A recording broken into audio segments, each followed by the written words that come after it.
আচ্ছা, আমরা আজকে একটা ছোট ক্লাস করব। সেটা হচ্ছে সেন্ট্রাল টেন্ডেন্সি। সেন্ট্রাল টেন্ডেন্সি কি ছিল?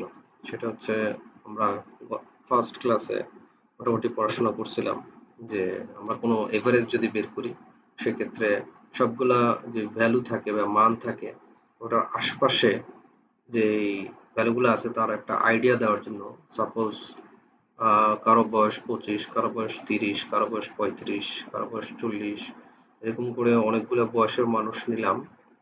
তো সেক্ষেত্রে আমরা যদি গড় করি একটা আসতে পারে সাপোজ 32 বা 33 আসলো।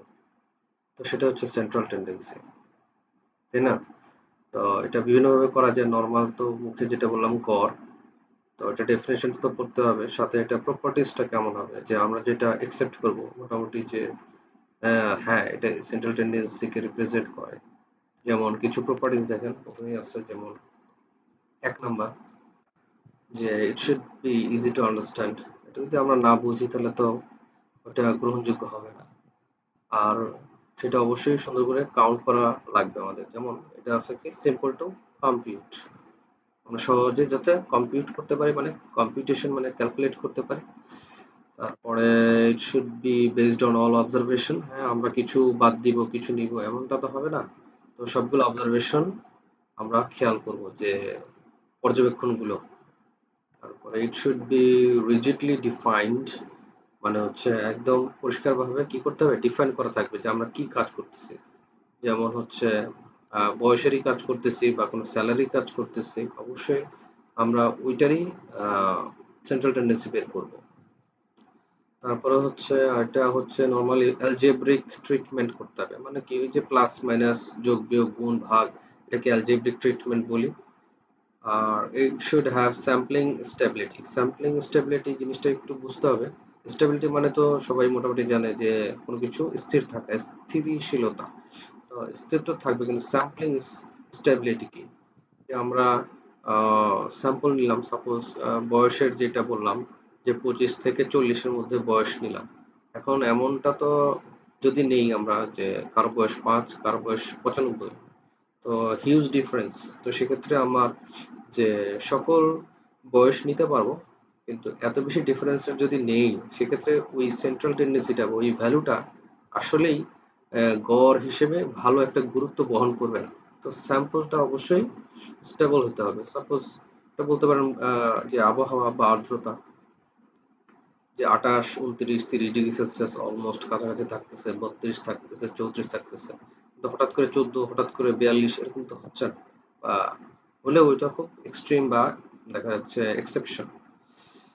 It should not be unduly affected by the presence of extreme value. এই জিনিসটাও গুরুত্বপূর্ণ। যেমন ওই যে যেটা বললাম 95 ইয়ার্স ওল্ড, একটা 5 ইয়ার্স ওল্ড।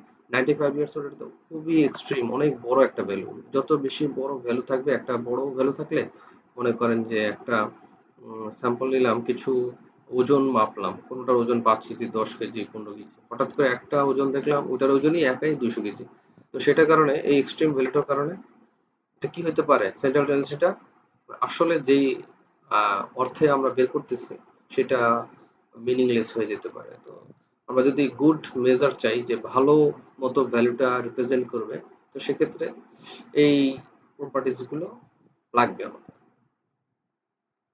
তো এই হচ্ছে প্রপার্টিজ। তারপরে যাই, which is the best measure of central tendency. সেটা হচ্ছে সবচেয়ে ভালো যেটা, যে সেন্ট্রাল টেন্ডেন্সি আমরা নরমালি যেটা জানি আমরা মুখে যে গড় করি, কিন্তু গড় করারও ২ টা পদ্ধতি আছে, আপনাদেরকে বলছিলাম হয়তোবা। যে একটা হচ্ছে আমাদের ডেটাগুলো এলোমেলো থাকবে, আরেকটা হচ্ছে ডেটাগুলো ক্লাসিফাই করা থাকবে, ক্লাসিফিকেশন থাকবে। যেটা গ্রুপ ডাটা, আনগ্রুপ ডাটা বলছিলাম। তো এই যে মিন বা গড় করলাম, ভালো কথা, এটাই সবচেয়ে বেস্ট। এটা দিয়েই আমরা সবকিছু মোটামুটি কাউন্ট করি। তো এটা কেন? কারণ হচ্ছে যে কারণগুলো দেখেন, সেটা হচ্ছে সবগুলো ভ্যালু মোটামুটি আমরা নেই, কোনোটাই তো বাদ দেই না। তারপরে অবশ্যই খুব সহজেই আমরা যোগ বিয়োগ গুণ ভাগ করে এটা ক্যালকুলেট করি। এটাতেও ওই যে অ্যালজেব্রিক যে ট্রিটমেন্টটা হয়, যোগ বিয়োগ গুণ ভাগ। তারপরে আমরা চাইলে ২ বা তার অধিক সেট অফ ডেটা নিয়ে আলোচনা করতে পারি। সাপোজ কি হতে পারে, যে আমরা কতটুকু সেলস করতেছি, মার্কেটে কতটুকু সেলস হচ্ছে, বা আমরা কতটুকুলো কোম্পানি সেলস গুলো করতেছে, তো এই দুটার মধ্যে তুলনা করতে পারি। বা সিজনাল সেলস কিরকম হচ্ছে, এরকম হতে পারে যে উইন্টার সিজনে কিরকম, সামার সিজনে কিরকম, এমন। আর অবশ্যই এটা যেহেতু আপনি বুঝতেছেন, তার মানে এটা সহজে বোঝা যায়। এখানে একটা নির্দিষ্ট যে ভ্যালু, যে ইনকারেক্ট যদি থাকে, সাপোজ আপনি 10টা ভ্যালু আছে, হ্যাঁ, 10টা ভ্যালু আছে, যদি 2টা ভুল থাকে, তো সেক্ষেত্রে অবশ্যই প্রবলেম। ওই 2টা যাতে ভুল না হয়, সেক্ষেত্রে কি করব? অবশ্যই ওই 2টা আগে ফাইন্ড আউট করতে হবে। তো গড়টা যাতে ঠিক করতে পারি, মনে করেন যে 2-3টা ভ্যালু আমি তারপরে ভুল দিয়ে দিচ্ছি, তো সেটাকে কিভাবে করবো? এটা একটা অঙ্ক, এই সূত্রটা শিখবেন। তো সূত্রটা মূলত কি বলতেছে, যে যদি আমি অ্যাকচুয়াল গড়টা চাই, তাহলে কি করতে হবে? টোটাল যে সংখ্যাগুলো আছে সবগুলো যোগ করবে, সামেশন চিহ্ন মানে যোগফল। তারপরে হচ্ছে যে যেইগুলো ইনকারেক্ট, ভুলগুলো, সেগুলো যোগ করব, সেটা যোগ করে মাইনাস করে দিব। আর যেগুলো আসল ভ্যালু, সেগুলো যোগ করে আবার যোগ করে দিব। তারপরে অবশ্যই সংখ্যাগুলো লাস্ট পর্যন্ত সেমই থাকবে, সাপোজ 100টা সংখ্যা, তো ডিভাইডেড বাই n, তাহলে ওই আসল গড়টা পেয়ে যাব। তো দেখেন, যদি একটা অঙ্ক করি আমরা, অঙ্ক তো দেখেন, অঙ্কতে কি আছে? 200টা অবজারভেশন আছে, মানে কি 200টা পর্যবেক্ষণ বা 200টা ভ্যালু আছে, যেগুলো গড় করার পরে কত আসছে? 50। 50 হচ্ছে গড়, কিন্তু পরবর্তীতে দেখা গেল যে দুইটা ভ্যালু ভুল নেওয়া হয়েছে, একটা কি 92, আর একটা হচ্ছে যে 8। যেহেতু দুইটা ভ্যালু নেওয়া হয়েছে ভুল, তার মানে আসল কি? আসলটা হচ্ছে 192 অ্যান্ড 88, এই দুটো হচ্ছে আসল ভ্যালু। ভালো কথা। তো এখন আমি আসলটা কিভাবে বের করবো? সূত্রটা যদি মুখস্থ থাকে, কি করবেন? যে 50 তো ছিলই আগের, না? 50 তো গড় ছিল। টোটাল কয়টা ছিল অবজারভেশন বা ভ্যালু? 200টা ভ্যালু ছিল। তো দুইটা যদি গুণ করি, তার মানে টোটালটা ওই সামেশনটা পেয়ে যাবো, এই যে এইটা, এটা পেয়ে যাবো। পেয়ে গেলাম। তারপর লাস্ট পর্যন্ত কি করব? টোটালটা মাইনাস এই যে দুইটা ভুল, এই দুইটার যোগফল করে মাইনাস করব, যে দুইটা কারেক্ট এই দুইটা যোগ করে প্লাস করব, ডিভাইডেড বাই টোটাল অবজারভেশন কত? 200। তো 200 দিয়ে ভাগ করবো, মানে হচ্ছে n। তো এখন আসলে 50.9, এটা হচ্ছে কারেক্ট অ্যান্সার। তারপর আরেকটা কনসেপ্টে যাই আমরা, যে ডিসপারশন। ডিসপারশন নিয়ে হয়তোবা মানে সেমই আলোচনা হবে, কারণ আমরা যে গড় করতেছি, গড় করার আশেপাশে যেমন অতিরিক্ত দূরে ছড়ায় আছে কিনা ভ্যালুগুলো, সাপোজ বললাম যে 25, 30, 40 বয়সের কথা।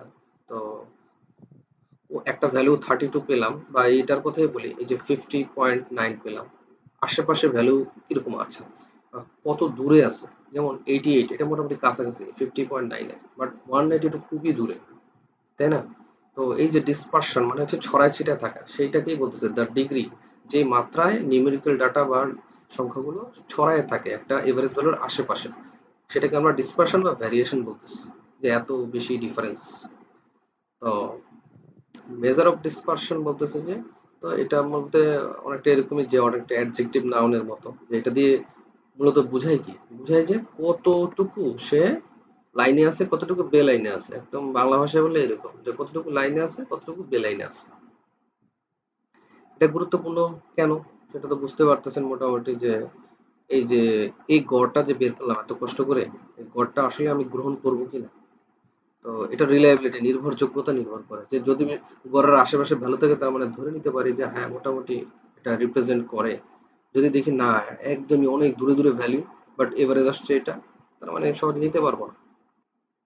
আর যে আমরা যে মেজারমেন্টটা পেলাম, সেন্ট্রাল টেন্ডেন্সি মানে গড়টা, তো এই গড়টার আশেপাশে যদি থাকে, এটা সাপ্লিমেন্ট করবে, মানে কি এটাকে আহ, মানে অ্যাসিস্ট করবে, হেল্প করবে, যে হ্যাঁ, এইটার মাধ্যমে এটা আসছে, এটা এইটার পরিপূরক। তারপরে অবশ্যই দুইটা গ্রুপের মধ্যে তুলনা করতে সাহায্য করবে, যে সাপোজ হচ্ছে বয়সের গ্রুপ এ, বয়সের গ্রুপ বি, এক জায়গার এভারেজের এরকম, আরেকটার এভারেজ আরেক রকম, যেমন একটার এভারেজ 32, একটা এভারেজ 40 হতে পারে। তো এরকম করে দুইটা তুলনা করতে পারি ডিসপারশনেও। তারপরে it serves as a basis for control of the variability, যে আমরা আসলে এই যে ভেরিয়েবিলিটি মানে ভেরিয়েশন, এত বৈচিত্র্য বা ডিফারেন্স এত বেশি, এটা কন্ট্রোল করতে পারলাম কিনা। কোনোটাতে 2 আপ ডাউন প্লাস মাইনাস, কোনোটাতে 5 আপ ডাউন প্লাস মাইনাস, তো কোন কন্ট্রোল কোনটাতে বেশি? অবশ্যই 2 আপ ডাউন যেটাতে, সেটা। তো আমরা ডিসপারশন কিভাবে বের করি? এই যে 4টা মেজার আছে, 4টা মেজার পড়বেন, যে ডেফিনেশন দেওয়া আছে। সাপোজ হচ্ছে যেমন রেঞ্জ, রেঞ্জ বলতে জাস্ট এই বড়টা থেকে ছোটটা, সবচেয়ে বড়টা থেকে সবচেয়ে ছোটটা মাইনাস করলেই হবে। এটা খুবই কুইক সিস্টেম এটা। স্ট্যান্ডার্ড ডেভিয়েশনটা হচ্ছে যেটা পড়লে বোঝা যাবে the average distance of each data point from the mean, মানে হচ্ছে একটা পয়েন্ট নিলাম, যেমন হচ্ছে যে 25 বয়স, তারপরে গড় কত ছিল, সাপোজ 32, 32 মাইনাস 25, মানে গড়ের থেকে যে কোনো একটা ভ্যালুর যে মাইনাস করলে কত হয় সেটা হচ্ছে স্ট্যান্ডার্ড ডেভিয়েশন। এরকম, এটাই মূলত ওয়াইডলি ব্যবহার করা হয়, মানে সব জায়গায় মোটামুটি ব্যবহার করা হয় স্ট্যান্ডার্ড ডেভিয়েশন। ভ্যারিয়েন্সটা হচ্ছে যে স্ট্যান্ডার্ড ডেভিয়েশনকে স্কোয়ার করলে যে অ্যান্সারটা হয় সেটাই ভ্যারিয়েন্স। তো এটা অনেকটা অ্যালজেব্রিক ট্রিটমেন্টের জন্য লাগে, যে স্ট্যাটিস্টিক্স যদি আমরা অ্যাপ্লাই করতে চাই সেক্ষেত্রে ভ্যারিয়েন্সটা গুরুত্বপূর্ণ। আর সিভিটা হচ্ছে সবচেয়ে বেশি আপনি দেখবেন যে আপনার ফিল্ডে বিভিন্ন ভ্যালুগুলো পার্সেন্টেজ আকারে প্রকাশ করে। তো সিভি পার্সেন্টেজ বলতে কোএফিশিয়েন্ট অফ ভেরিয়েশন, যে তুলনামূলকভাবে কত পার্সেন্টেজ আপ ডাউন আছে, যে প্লাস মাইনাস আছে, যে 2% টলারেন্স, -2% টলারেন্স এরকম টাইপ, বা 5% টলারেন্স এরকম। তো এটা হচ্ছে যে স্ট্যান্ডার্ড ডেভিয়েশন উপরে থাকবে আর গড়টা নিচে থাকবে, এটার যে রেশিওটা, অনুপাতটা, সেটাই হচ্ছে আমাদের সিভি পার্সেন্টেজ বা সিভি। এটা যে কোনো ফিল্ডের জন্য খুবই গুরুত্বপূর্ণ। দেখা যাচ্ছে কনসিস্টেন্সি, এটা দেখলে মোটামুটি বুঝতে পারি যে যদি বলি 2% সিভি পার্সেন্টেজ মানে হচ্ছে যে মোটামুটি গ্রহণযোগ্য, 5% বা 10% মানে তার মধ্যে একটু হলেও ভেজাল বেশি, তো সেটা অগ্রহণযোগ্য। তো একটা যদি এক্সাম্পল দেখি, টেনজাইল স্ট্রেংথ মানে হচ্ছে কত শক্তি আছে, টেক্সটাইল ফিজিক্সে অনেকেই পড়ার কথা। তো এই যে সূত্রটা দেওয়া আছে এসডি বাই মিন টুকুন, যেমন মিন যদি 50 থাকে, এসডি যদি 2 নিউটন থাকে, এগুলো নিউটন। তো ওই ব্যাচের যে টেনজাইল স্ট্রেংথ মাপার পর সিভি পার্সেন্টেজ আসতেছে, একটাতে 4, একটাতে 16, অবশ্যই 16 অনেক বেশি, তো 4%টা অবশ্যই ভালো। এই যে করার পর দেখা যাচ্ছে ব্যাচ এটা অনেক রিলায়েবল, নির্ভরযোগ্য, ওটা নর্মালি যে কোনো বায়ার কিনবে এমন। আরেকটা বড় অঙ্কের মাধ্যমে এটা প্রকাশ করা আছে, যে এখানে দেখা যাচ্ছে যে মিলান এবং সিডনির যে সেলসম্যানের যে কি দেওয়া আছে, এভারেজ সেলস পার মান্থ আর স্ট্যান্ডার্ড ডেভিয়েশন এসডি। তো সূত্র আপনারা জানেন, SD divided by average into 100%। দেখেন 2500 ডিভাইডেড বাই 30,000, এটা ইউরো অস্ট্রেলিয়ান ডলার হিসেবে আছে। তো দুইটার পার্সেন্টেজ আসলে কত আসে, 8.33, 10.29%। তো কি বলবো আমরা, salesman of Milan seems to be more efficient than the salesman of Sydney, যেটা কম সেটাই মোটামুটি আমরা মানে ডাইরেক্ট বলতে পারি যে ভালো।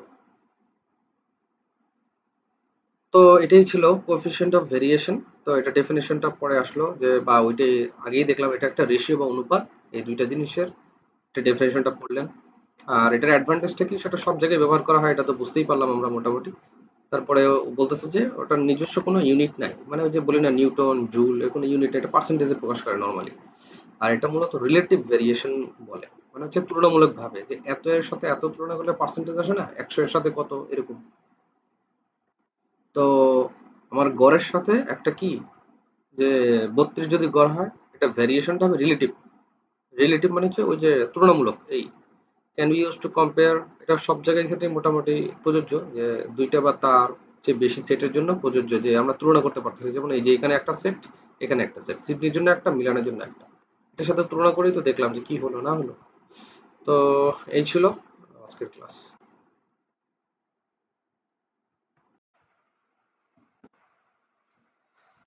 আমাদের কম্পিউটার সায়েন্স অ্যান্ড ইঞ্জিনিয়ারিং এর অন্তর্ভুক্ত মোটামুটি একটা কোর্স এটা আছে, সেটা তো একটু কোডিং করা লাগে। তো কোডিং এর জন্য যে অ্যাসাইনমেন্ট ছিল, অ্যাসাইনমেন্ট আজকে বুঝিয়ে দিই। যেমন প্রথমটা ছিল যে আমাদের কনভার্সন, যেটা আমরা মিডে আলোচনা করছি, তাও হালকা দেখাই দিব। আর দ্বিতীয়টা হচ্ছে পাইথন কোড, যেটা এখন আমরা ভালো করে টাচ করিনি, চলেন শিখি। কনভার্সনের জন্য যেটা ছিল আমাদের, এটা এইচএসসির পড়াশোনা, যে নাম্বার সিস্টেম যেই আমাদের আছে total, decimal number, binary number, octal number, hexadecimal number. So এখানে 4 ধরনের নাম্বার সিস্টেম আছে, নাম্বার পদ্ধতি। তো ডেসিমেল বলতে আমরা যেটা সচরাচর আমরা ইউজ করি 0 থেকে 9 পর্যন্ত। টোটাল হচ্ছে 10টা সংখ্যার জন্য বেস বা ভিত্তি বলে 10। বাইনারি মানে অনেকটা সুইচ অন অফ এর মতো। তো বেস হচ্ছে 2, 0 বা 1, মানে দুইটা সংখ্যাতেই হয়। অক্টাল, অক্টাল কথাটা হচ্ছে যে 8টা থেকে, যেটা 0 থেকে 7। আর হেক্সাডেসিমাল হচ্ছে 16টা, যেটা হচ্ছে 0 থেকে 9 তো আছেই, সাথে এক্সট্রা হচ্ছে এ থেকে এফ, টোটাল 10 আর 6 16। তো আমরা নর্মালি যেহেতু একটু শর্টকাটের মধ্যে করতে চাচ্ছি, তো ডেসিমেল এবং বাইনারির কনভার্সনটা মিডে রাখা হয়েছিল, সেটা একটু দেখি। এই যে এটা হচ্ছে ডেসিমেল টু বাইনারি, মানে হচ্ছে আমরা ডেসিমেল যদি দেওয়া থাকে যেমন 247 দেওয়া আছে, তো বাইনারি কিভাবে করব। তো বাইনারি করতে গেলে আমরা 2 দিয়ে ভাগ করতে হবে সবসময়। ভাগ করলাম 100, আমার কি থাকলো 123, 123 দুগুণা 246, হাতে থাকে 1।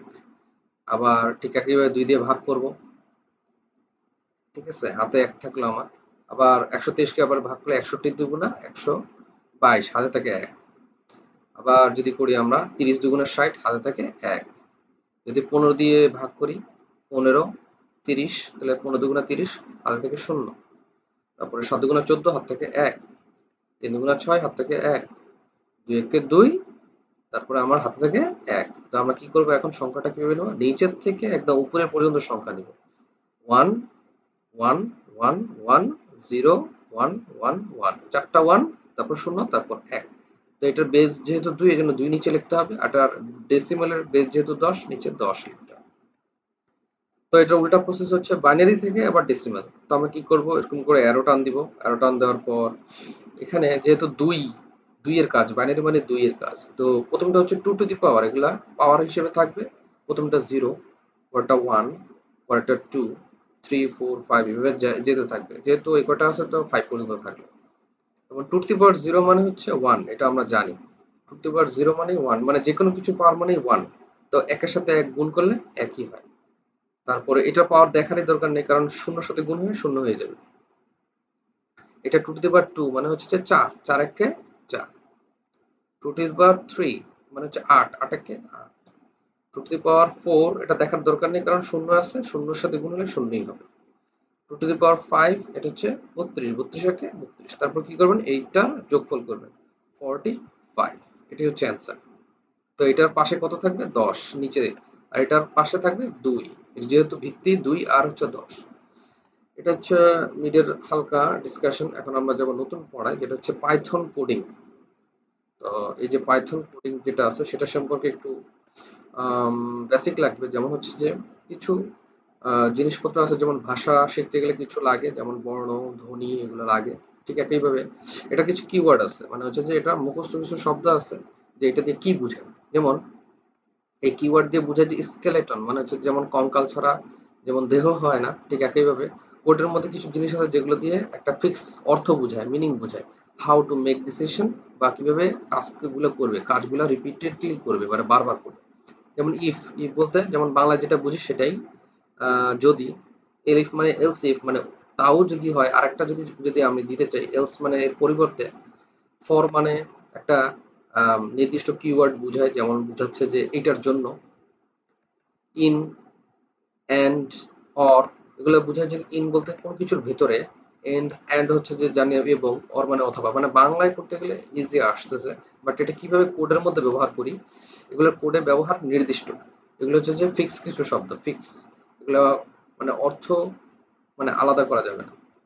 বিল্ট ইন কিছু ফাংশন আছে, মানে ফাংশন বলতে বোঝায় যে একটা কাজ, যেমন ইনপুট। আর ফাংশনকে সবসময় কি আমরা ব্র্যাকেট দিয়ে বুঝাই, যে ফার্স্ট ব্র্যাকেট দুইটা দিয়ে ক্লোজ করে দিই। এর মাঝখানে যা দিব সেটাই হচ্ছে ইনপুট। ইনপুট মানে হচ্ছে আমরা কি দিচ্ছি, তো এটার মাঝখানে যদি আমি কিছু দেই, তার মানে ওটা ইনপুট আকারে নিবে। তারপরে আইএনটি মানে ইন্টিজার, মানে হচ্ছে ইন্টিজারের সংক্ষেপে আইএনটি লেখে। এটা দিয়ে একটা ফাংশন বোঝায় যেটা মাঝখানে কিছু লিখলে ও ইন্টিজার হিসেবে ধরবে, মানে হচ্ছে সংখ্যা। যেমন 9 10 11 12, ওই ডেসিমেলের মতো। প্রিন্ট মানে এটা মাঝখানে যদি আমি কিছু দিই এই দুইটা ব্র্যাকেটের মাঝে, মানে প্রিন্ট মানে ও দেখাবে এটা আপনাকে, যে প্রিন্ট করতে বলছেন, এটা এটা এরকম হবে। তারপর রেঞ্জ মানে একটা সীমা, যে কত থেকে কত, এটা একটা রেঞ্জ বোঝায়। এটার মাঝখানে দিলে বুঝবে যে এত রেঞ্জ। তার মানে এটা প্রি ডিফাইন্ড, আগে থেকেই বলা আছে যে এইসবের কাজ কি, টুলস যেগুলো হচ্ছে যে হ্যান্ডেল করতে পারে বিভিন্ন অপারেশন, যাতে করে সহজে আমরা নাম্বার নিয়ে বা বিভিন্ন কথাবার্তা নিয়ে কাজ করতে পারি। ভ্যারিয়েবলস মানে যে জিনিসটা সবসময় চেঞ্জ হয়, যেমন ইয়ার, যেমন আমরা লিপ ইয়ার যদি করি আমরা চেঞ্জ করতে পারি, 2016 দিব, 2012 দিব। যেহেতু এটা বারবার চেঞ্জ হবে, ইয়ার বলতে একটা আমরা টার্ম রেখে দিব যে এটার পরিবর্তে আমি এটা চেঞ্জ করতে চাই। এন, এন মানে সংখ্যা, 50 10 100। তারপর টোটাল, টোটাল একটা ভ্যারিয়েবল থাকতে পারে, আমরা চাইলে যে কোনো ভ্যারিয়েবল নিতে পারি, নামও নিতে পারি। আবার এই যে এবিসি, আই, এগুলো নিতে পারি। এগুলো হচ্ছে যে ভ্যারিয়েবল, মানে আমার পছন্দ মতো এটা চেঞ্জ হইতে পারে। যে কন্টেইনার্স, এটার ভিতরে এমন কিছু জিনিস থাকবে, নাম্বার স্টোর করতে পারবে, যেটা নিয়ে আমি কাজ করব এবং চেঞ্জ হবে এগুলো। অ্যারিথমেটিক অপারেটর মানে হচ্ছে যেগুলো হচ্ছে যোগ বিয়োগ গুণ ভাগের জন্য যেগুলো আমার অপারেটর লাগে, মানে হচ্ছে যে এগুলো কাজ করবে। যোগ এটা হচ্ছে একটা অপারেটর, এটার কাজ কি দুটো জিনিস যোগ করে ফলাফলটা কি হয় সেটা দেওয়া। তারপরে এটা কি, এটা হচ্ছে দেখা যাচ্ছে যে পার্সেন্টেজের মতো, আসলে এটার মানে হচ্ছে কি, এটার মানে হচ্ছে ভাগ করার পর ভাগশেষ কত হয়, যেটাকে আমরা রিমাইন্ডার বলি। এই যে এটা এই শব্দটা রিমাইন্ডার। তারপর প্লাস, তারপর ইকুয়াল মানে হচ্ছে এটা দিয়ে আবার স্পেশালি বোঝায়, যেমন ইকুয়াল হবে এবং সাথে আবার এক যোগ হবে, এটা দিয়ে হচ্ছে এটা বোঝায়। তারপরে যাই কম্প্যারিজন মানে তুলনা করার জন্য, সেক্ষেত্রে দেখা যাচ্ছে ইকুয়াল চিহ্নটাকে ওরা কি করতেছে, ডাবল চিহ্ন ডাবল ইকুয়াল দিচ্ছে। আর নট ইকুয়াল এটাকে যদি বুঝাই আমরা, নট ইকুয়াল মানে এটা দিয়ে নট বুঝায় সামনেরটা, পরেরটা দিয়ে ইকুয়াল। নট ইকুয়াল মানে হচ্ছে সমান না। তারপরে হচ্ছে যে ইকুয়াল, এটা হচ্ছে লেস দেন, তারপরে গ্রেটার দেন, এরকম যে বড় ছোট বা সমান এবং বড় ছোট এটা দিয়ে বোঝায়। এই যে এখানে এক্সাম্পল দেওয়া আছে যে এটা একটা সমান নাকি এর চেয়ে বড়, বিগার, তো এটা দিয়ে আমরা বুঝি। তারপরে লজিক্যাল কিছু অপারেটর আছে যেটা হচ্ছে যে লজিক বোঝা যায়, যেমন হচ্ছে যে আমরা যে যুক্তি দিব, যেমন অ্যান্ড এবং অর। যেমন আমরা বলতে পারি ছোট অথবা বড়, তখন অর ইউজ করব। ছোট এবং বড় দুইটাই, তো সেক্ষেত্রে অ্যান্ড ইউজ করব। তারপর ডেটা টাইপস, যে ডেটা যে আমরা ধরতেছি যে কোন ডেটা নিয়ে কাজ করতেছি, যেমন সংখ্যা নিয়ে কাজ করবো কিছু, তারপর কিছু হচ্ছে লেখা নিয়ে কাজ করবো। সংখ্যা হচ্ছে ইন্টিজার, যে একটু আগেই বলছি যে আইএনটি। তারপরে হচ্ছে যেটা হচ্ছে যদি কোনো লেখা থাকে যেমন হ্যালো, তারপরে এটার নাম এটা, তো এটাকে আমরা স্ট্রিং বলি, এসটিআর সংক্ষেপে, যে স্ট্রিংস। আমরা শিখবো কোনটা, এসটিআর। তারপরে হচ্ছে দুইটা ব্র্যাকেট দিয়ে আটকে দিব। তো নাম্বার নিয়ে টেক্সট নিয়ে কাজ করতে গেলে এই ডেটা টাইপগুলো লাগে। তারপর কন্ট্রোল স্ট্রাকচার, যে আমি আসলে কি করতে চাচ্ছি, কিভাবে কাজ করবে, ওই যে যেমন ইফের কথা বলছি, যদি ২ দিয়ে ভাগ যায় তাহলে কি হবে, এটা জোড় হবে। যদি না যায় তাহলে এটা বিজোড় হবে, বা এলস তা না হলে এটা হবে। এটা হচ্ছে কন্ডিশন দেয়, শর্ত দেয়। তো এগুলাকে কন্ট্রোল স্ট্রাকচার বলতেছে। যেমন আসি আমরা এখন, যেমন কাজ যেহেতু করতে যাচ্ছি, যেমন লিপিয়ার লিপিয়ার করবো আমরা। লিপিয়ারের মধ্যে দেখেন আমি কিছু জিনিস বোল্ড করছি, যেটা হচ্ছে প্রিন্ট, ইনপুট, এগুলো কি ফাংশন। একটু আগে আমরা যে হালকা একটু পড়লাম দেখলাম যে এগুলো ফাংশন, এই জন্য আমি গাঢ় করে রাখছি। তারপরে এই যে একটু আগে দেখলাম অপারেটর, এই যে অপারেটর গুলো দেখতে পারতেছেন, হঠাৎ করে দেখলে বুঝবেন না, তো অপারেটর গুলো একটু দেখে নিতে হবে।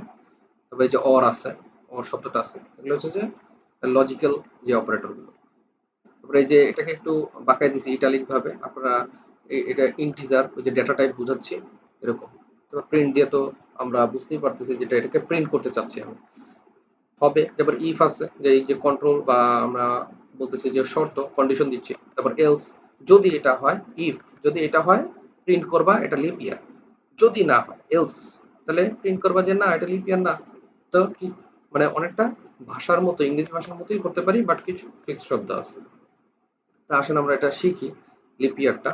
যেমন আমরা একটা এই যে লিঙ্ক দিয়ে রাখছি দেখেন, programis.com, তো এটার মাধ্যমে আমরা ট্রাই করতে পারবো যে কি করতেছি না করতেছি। চলেন যাই, এটাতে ক্লিক করি। এটাতে ক্লিক করলে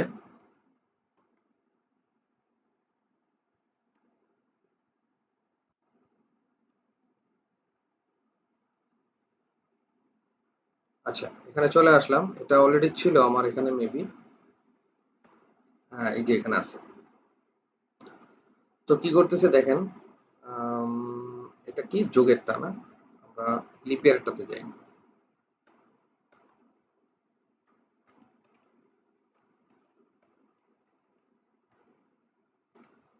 যে এখানে বসাই ফেললাম আমি। এটা একটু মানে আপাতত বুঝবেন, পরে মুখস্থ করবেন, পরে পরীক্ষায় আসবে যেহেতু, বা আপনার অ্যাসাইনমেন্টও করতে হবে। দেখেন এটাকে আমি কি করব, এখন এটা বসাই দিলাম। তো এটা রান করতে হবে, কিন্তু আগে বুঝি কি লিখছি। ইয়ার, এখানে যে ইয়ার লিখছি দেখেন কত জায়গায় ইয়ার উঠাই দিয়ে দিল, যে এটা নিয়ে কাজ করতেছি আমরা। এই যে এটা, এটা হচ্ছে আমাদের ভ্যারিয়েবল। আর এই যে ইন্টিজার, এটা একটা সংখ্যা হবে, কোনো নাম্বার হবে, এটা বুঝাচ্ছি। তারপর এটা ইন্টিজারের জন্য একটা ব্র্যাকেট হবে। তারপর ভিতরে বলতেছে যে আমি যে দিব, এটা তো দিতে চাচ্ছি আমি, যে আমার মুখস্থ তো না যে সবসময় 2024 2016 হবে। ইনপুট আমি দিতে চাচ্ছি যে একবার দিব 2016, একবার দিব 2000, একবার দিব 1988, এরকম দিব। এই জন্য ইনপুট দিতে হবে, ইনপুটের ভিতরে আবার ব্র্যাকেট হবে।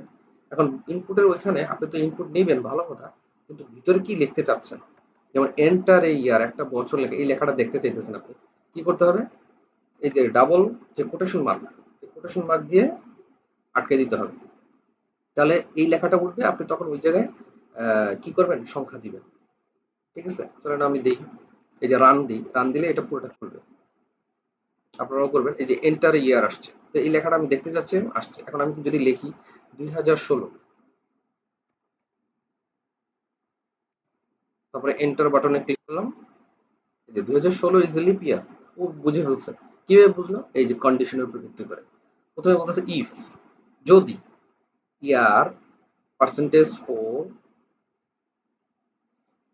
ইজ ইকুয়াল 0, মানে হচ্ছে যে যদি আমি 4 দিয়ে ভাগ করি, ভাগ করার পর ভাগশেষ, এই যে একটা ভাগশেষ বলছিলাম না, এটা ভাগশেষ যদি 0 হয়, তাহলে এটা হতে পারে। কিন্তু সাথে সাথে আরেকটা কন্ডিশনও ফুলফিল করতে হবে, যেটা হচ্ছে ওটাকে আবার 100 দিয়ে যদি ভাগ দেই আমি, তাহলে ভাগশেষ 0 হওয়া যাবে না। এই যে নট ইকুয়াল টু, তো দুইটা কন্ডিশন একসাথে পালন করতে হবে। 4 দিয়ে যদি ভাগ করি, 0 আসতে পারে। 100 দিয়ে যদি ভাগ করি, 0 আসা যাবে না। যদি আপনার কি করতে হবে, যদি লিপ ইয়ার হইতে হয়। আবার আরেকটা কন্ডিশন আছে, যদি আমি 400 দিয়ে ভাগ করি, ভাগশেষ যদি 0 হয়, সেটাও হইতে পারে। এটা হচ্ছে অথবা, এই কন্ডিশনটা অথবা, মানে এটা কন্ডিশন ফুলফিল না করলেও হবে, একটা করলেই হবে, যে কোনো একটা। তো এই কন্ডিশন যদি আমরা দুইটা কন্ডিশন, কয়টা, একটা, এইখানে দুইটা একসাথে কন্ডিশন, এখানে আরেকটা কন্ডিশন, দুইটা কন্ডিশন যদি হয়, তো সেক্ষেত্রে বলতেছে যে লিপ ইয়ার লেখো, যে এটা একটা lip year. Is a leap ইয়ার, যে কোটেশন মার্কের মধ্যে যেটা থাকবে সেটা হচ্ছে আমরা দেখতে চাই। তারপরে ওই সংখ্যাটা কি, সংখ্যাটা বলে দিচ্ছে ইয়ার, এই যে ইয়ারটা আগে লিখতে হবে, কমা দিয়ে দিতে হবে, তারপর হচ্ছে কি লেখাটা চাচ্ছেন দেখেন ভালো করে, 2016, এরপর ইজ এ লিপ ইয়ার, এই যে ইজ এ লিপ ইয়ারটা এখানে আসছে। আচ্ছা, যদি না হয় এলস, এই যে এলস এর পরে দেখেন সেমিকোলন, যদি না হয় তখন প্রিন্ট কি করবে, তখন প্রিন্ট করবে না, ওই যেটা দিয়েছেন 2016 ইজ নট এ লিপ ইয়ার। এই যে যেহেতু এটা অ্যান্সার এরকম আসছে, আমি দেখি 2012 দিই, দেখি 12 আসে কিনা। 2012 তো আসার কথা, 2010 দিই, 2010। এই দেখেন 2010 ইজ নট এ লিপ ইয়ার, কারণ কি এই কন্ডিশনটা ফুলফিল করে না। এই হচ্ছে কথা। ঠিক একইভাবে পরেরটাতে যাই আমরা, যেমন সামেশন, এটা এটা মানে হচ্ছে 1 2 3 4, এভাবে যদি যত সংখ্যা থাকে 1 থেকে 2, আমি যদি 5 ধরি বা 10 ধরি, 50 ধরি, কত সংখ্যা হবে আমার হাতে কিন্তু অত অবশ্যই অনেক দেরি হবে। তো সেই জন্য আমি কি করব, এই কন্ডিশন বা এই কন্ডিশন অনুযায়ী এই কোডটা আমি অ্যাপ্লাই করব।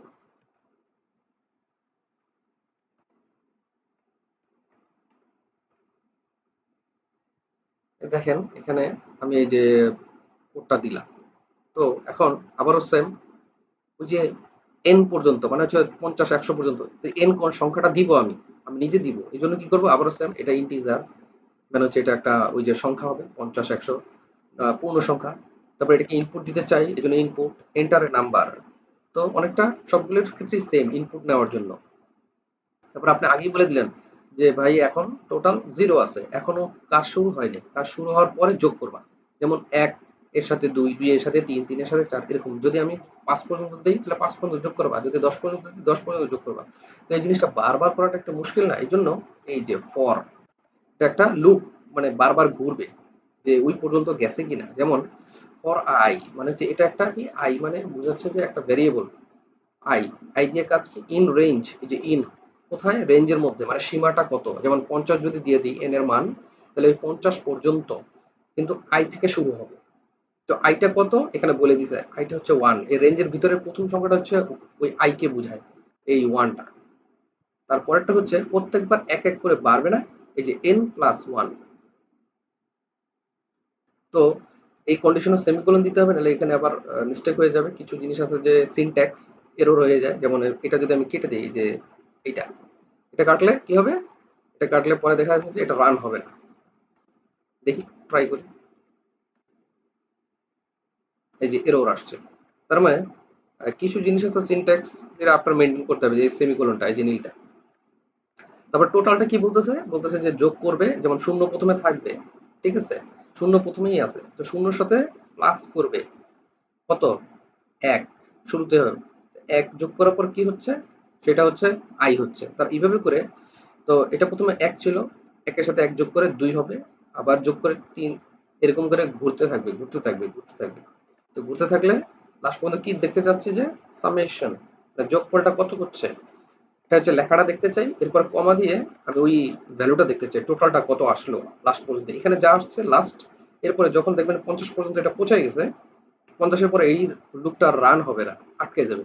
পরে বলবে যে ও আচ্ছা আমার তো যোগফল করা শেষ 50 পর্যন্ত, তাহলে ওই যে লাস্টে যে টোটালটা আছে এটা এখানে দেখাবে। যেমন আসেন দেখি, এই যে এন্টারের নাম্বার আমি দেবো 50, তারপরে এন্টার দিব। এই যে 1275 মানে হচ্ছে আমার একের সাথে দুই, দুইয়ের সাথে তিন, তিনের সাথে চার, এভাবে করে 48 সাথে 49, 49 সাথে 50, পুরোটা যোগ করার পর 1275 আসবে। এই কোডের মাধ্যমে এটা খুব দ্রুত আমরা করে ফেললাম, যেটা হচ্ছে যে আমরা হাতে করতে গেলে অনেক সময় লাগবে। ঠিক একইভাবে এটা হচ্ছে যে সামেশন, যোগফলে কিন্তু অড নাম্বার মানে কি বেজোড়।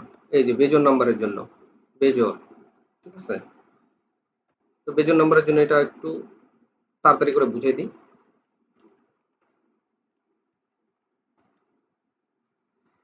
দেখেন, ইনপুট আগের মতো নিলাম, টোটাল আবারও জিরো, আবারও সেম কাজ করব, যোগ করব, কিন্তু ও বলছে যে কি অড নাম্বার মানে হচ্ছে বিজোড়, বিজোড় হইতে হবে। তো বিজোড় কিভাবে বুঝবো, সেটার জন্য আবার একটা আলাদা কন্ডিশন লাগবে। এই হচ্ছে কন্ডিশন, যদি এই সংখ্যাটা যেই এক যদি আসে, দুই দিয়ে ভাগ করলে ভাগশেষ কত হবে, এটা ভাগশেষ নট ইকুয়াল টু মানে জিরো হবে না। যদি দুইকে দুই দিয়ে ভাগ করি তাহলে ভাগশেষ তো জিরো, শূন্য। কিন্তু এককে যদি ভাগ করি ভাগশেষ তো ওয়ান থেকে যাবে, তিনকে যদি ভাগ করি ভাগশেষ তো ওয়ান থেকে যাবে, আবার পাঁচকে ভাগ করে এরকম। যদি ওরা নট ইকুয়াল টু হয় তার মানে অবশ্যই সে বিজোড় সংখ্যা, তারপরে যোগ করতে হবে। তাহলে আগে যোগ হবে না, আগে দেখবে ও বিজোড় কিনা, তারপরে ও যোগ করবে। তারপরে এইভাবে করে সবগুলো সংখ্যা যোগ করে প্রিন্ট করে দিবে। আসেন রান করি। যেমন কত এবার দিব, মনে করেন যে 14 পর্যন্ত দিলাম, তো যোগ করছে 49 আসছে, 49। তো আমরা মুখে মুখে করতে গেলে ভালোই প্রবলেমেটিক হবে। তারপর যদি ট্রাই করি, আসেন এক, একের সাথে যদি 3 যোগ করি, কারণ পরেরটা হচ্ছে দুই, দুই তো নিব না, 4 হবে। 4-এর সাথে যদি 5 যোগ করি 9 হবে। 9-এর সাথে যদি 7 যোগ করি 16 হবে। 16-এর সাথে যদি 9 যোগ করি আবার, তাহলে আমার হবে 25। 25-এর সাথে যদি 11 যোগ করি তাহলে হবে 36। 36-এর সাথে যদি 13 যোগ করি তাহলে 49। এই তো মিলে গেছে।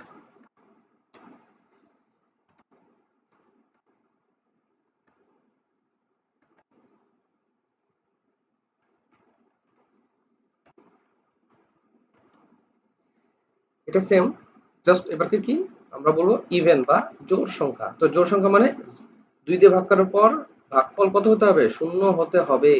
এই যে ভাগশেষ, ভাগফল না সরি, ভাগশেষ শূন্য হতে হবে, ইকুয়াল টু জিরো হতে হবে ভাগশেষটা। এই জন্য ইকুয়ালকে ডাবল ইকুয়াল দিয়ে বুঝায়, এটাকে খেয়াল করছেন হয়তো বা শুরুর দিকে। আর এটা ভাগশেষ তো অবশ্যই চিহ্ন, এটা রিমাইন্ডার যেটা। আসলে একদম ছোট সংখ্যা দিয়ে করি আমরা, যেমন আমরা 5 পর্যন্ত করব, 5 বেশি করব না। দেখেন যোগফল আসছে 6 মানে কি শূন্য, শূন্যের পর এক তো যোগ করবে না, দুই যোগ করবে, দুই, দুই যোগ শূন্য তো দুই হবে, দুইয়ের পরে 4 যোগ করলে 6 হবে। কিন্তু 4-এর পরে তো 5 মানে 6 তো নাই, এজন্য আর যোগ করে নেই, ওই যে অ্যান্সার 6, এটাই।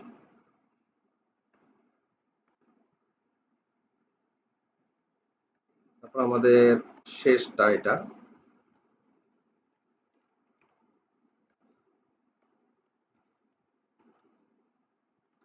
আচ্ছা, এটা ছিল যে তিনটা সংখ্যা, যে এ বি সি তিনটা সংখ্যা নিব। তো সংখ্যা যেহেতু নিব সবই ইন্টিজার হবে আগের মতোই।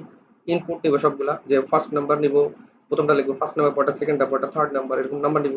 এখন আপনি জিজ্ঞেস করতেছেন কোনটা সবচেয়ে বড়, এটা চেক আপ দাও। তো ও কি করবে, এই যে কন্ডিশন গুলো এইটা।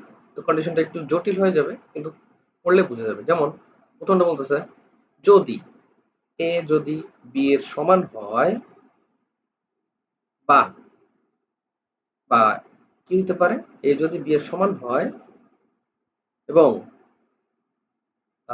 এর চাইতে যদি বড়ও হইতে পারে, দুইটাই তো হইতে পারে না, বড় বা সমান হয়।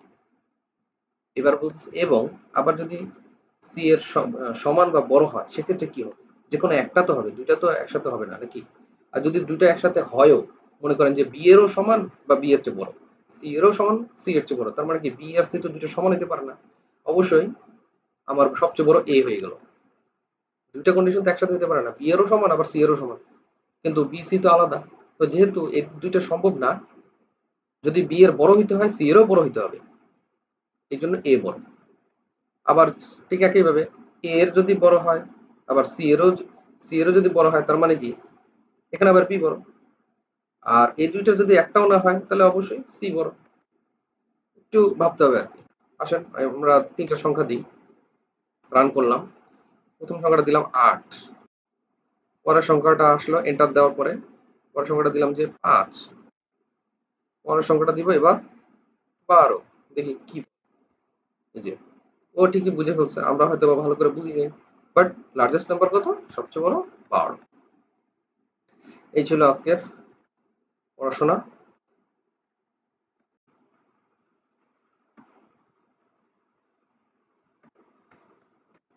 আচ্ছা, আমাদের ফিজিক্স 2 এর সেকেন্ড ক্লাস হিসেবে এটা একটু শর্ট ক্লাস। আমরা ফার্স্ট ক্লাসে এই অ্যাসাইনমেন্টের অংশ হিসেবে এই সার্কিটটা সলভ করার চেষ্টা করছি আমরা, যে যদি অনেকগুলো রেজিস্ট্যান্স থাকে, এটা হচ্ছে রেজিস্টর থাকে, রেজিস্ট্যান্স তো এর ক্ষমতা, রেজিস্টর হচ্ছে যেটা হচ্ছে যে ইলেকট্রিসিটিকে বাধা দেয়, এবং কতটুকু বাধা দেয় সেটা হচ্ছে রেজিস্ট্যান্স। তো অনেকগুলো রেজিস্টর আছে, দেখেন সবগুলো ৩ ওহম করে দিছি, এগুলো একক হচ্ছে ওহম। তো এটা ঠিক একইভাবে আমরা যে ক্যাপাসিটরের ম্যাথ করছিলাম মিডে, ঠিক একইভাবে বাট একটু উল্টো উল্টো সূত্র দিয়ে আমরা এটা করছিলাম, প্র্যাকটিস করছিলাম। আসেন যে এটারই হুবহু একটু রিভিশন দিই আমরা। যে ফাইনাল পিডিএফ এ যাবেন, তারপরে এখানে একটা দেওয়া আছে, এখানে ৩ না, আমি চেঞ্জ করে দিছি, এটা হচ্ছে চেঞ্জ করা আছে।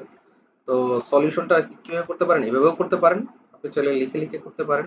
আরেকটা করতে পারেন যে এই যে ছবি আকারে, যে আমার মতো ছবি আকারে করতে পারেন। তো ছবি আকারে করাটা একটু সহজ, জাস্ট একটু বুঝিয়ে দিই আপনাদের বোঝানোর আগে। একটু বেসিকটা যেতে হবে, যেমন সার্কিট। সার্কিট নরমালি আমরা জানি দুই রকমই হবে, ওই যে ক্যাপাসিটির মধ্যে একটা হচ্ছে সিরিজ, আর একটা হচ্ছে আমাদের প্যারালাল।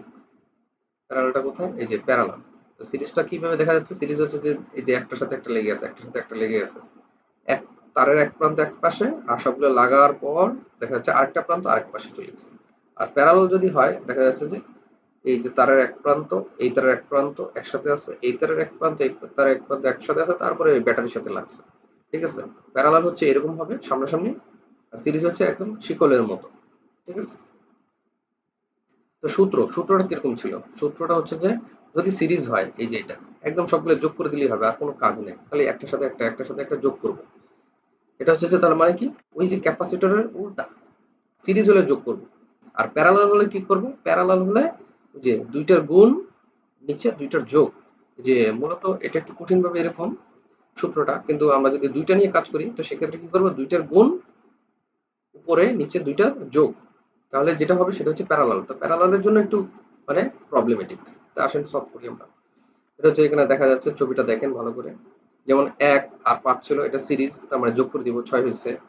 তারপরে হচ্ছে আহ ৬ আর ৩ আছে, এই দুইটা দেখেন প্যারালাল, পাশাপাশি বা সামনাসামনি আছে। তো ৬ আর ৩ এখান থেকে যদি আমরা করি উপরে গুণ নিচে যোগ, তাহলে আসলে ২, এই যে ২ আসলো। তো যেটা আসলো সেটাই রাখতেছে, বাকিগুলো কিন্তু কেটে দিচ্ছি। তারপরে ২ ২ দেখেন একদম বরাবর আছে শিকলের মতো করে, চেইনের মতো, তাহলে অবশ্যই সিরিজ মানে যোগ করে দিব ৪, এই যে ৪ আসলো। ৪ আর ৬ দেখেন এটা প্যারালাল আছে, হ্যাঁ, মানে হচ্ছে যে সামনাসামনি। তা এটা আবার গুণ ভাগ যোগ, তো করলে কত হয় 2.4। তারপরে এই তিনটা দেখেন একসাথে শিকলের মতো করে আছে, তো এই তিনটা একসাথে যোগ করলে 14.4, এটা হচ্ছে সিরিজ। তো এটা ছিল আছে ফার্স্ট ক্লাসের পড়াশোনা। তো আসেন আমরা ইয়ে করি, যে সিলেবাস একটু আগাই। যেমন আমাদের এটা হচ্ছে সিলেবাস, মোটামুটি আমাদের কন্টেন্ট। তো কারশফের যে দুইটা ল আছে, দুইটা ল পড়তে হবে। যেমন একটা হচ্ছে যে কারেন্টের ল। কারেন্টের ল দিয়ে কি বোঝায়, কারেন্টের ল দিয়ে বোঝায় যে আমরা যদি এই যে ছবিটা যদি দেখি, এটা মনে করেন যে অনেকগুলো তার একসাথে লেগে আছে, কোনো জায়গায় কারেন্ট আসতেছে, কোনো জায়গায় কারেন্ট চলে যাইতেছে, যেমন i5 চলে যাইতেছে, i4 আসতেছে, i3 আসতেছে, i2 চলে যাইতেছে, i1 আসতেছে।